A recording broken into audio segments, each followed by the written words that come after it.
Assalamualaikum warahmatullahi wabarakatuh. Perkenalkan, nama saya Yanti Rafika Ningsih, NPM 1903032021 dari jurusan Akuntansi Syariah Institut Agama Islam Negeri Metro. Nah, di kesempatan kali ini saya akan memberikan sedikit penjelasan mengenai jenis-jenis laporan keuangan.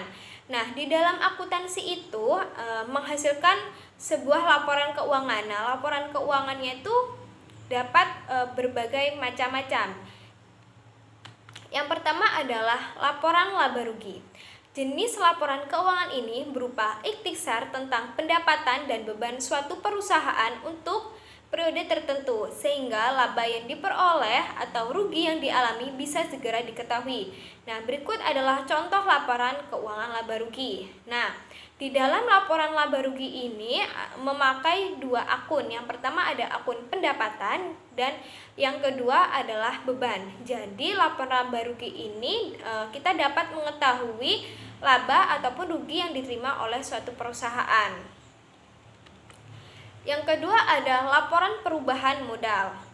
Jenis laporan keuangan ini menunjukkan perubahan modal untuk periode tertentu, yaitu 6 bulan ataupun 1 tahun. Melalui laporan perubahan modal bisa diketahui berbagai penyebab perubahan modal selama periode tertentu. Nah, pada laporan perubahan modal ini, akun yang digunakan adalah akun modal.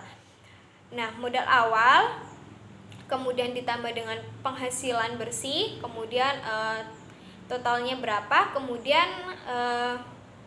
dikurangi dengan pengambilan pribadi. Misalnya dalam suatu perusahaan itu pemilik perusahaan itu biasanya itu mengambil beberapa uang untuk keperluannya. Nah, itu juga harus dimasukkan ke dalam laporan. Nah, jadi penghasilan bersih tadi dikurangi dengan prive ataupun pengambilan pribadi pemilik perusahaan, maka akan ketemu modal akhirnya, modal akhir perusahaan.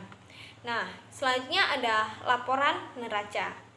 Jenis laporan keuangan sederhana ini berupa daftar sistematis yang terdiri dari aktiva, utang, dan modal pada tanggal tertentu yang biasa dibuat pada akhir tahun. Daftar ini tergolong sistematis karena neraca disusun berdasarkan urutan tertentu.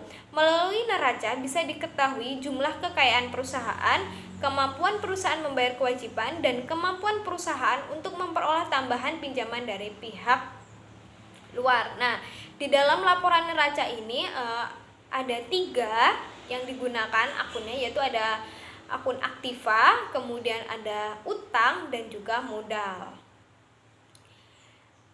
Selanjutnya ada laporan arus kas.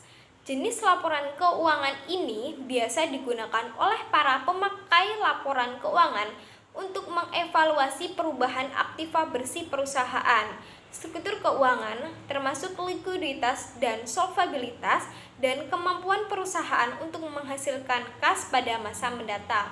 Nah, pada laporan kas ini lebih dikhususkan untuk pencatatan kasnya, yaitu ada kas masuk ataupun kas keluarnya, seperti itu. Nah, itu tadi adalah berbagai jenis dari laporan akuntansi. Apabila ada kurang dan lebihnya saya mohon maaf. Saya akhiri. Wassalamualaikum warahmatullahi wabarakatuh.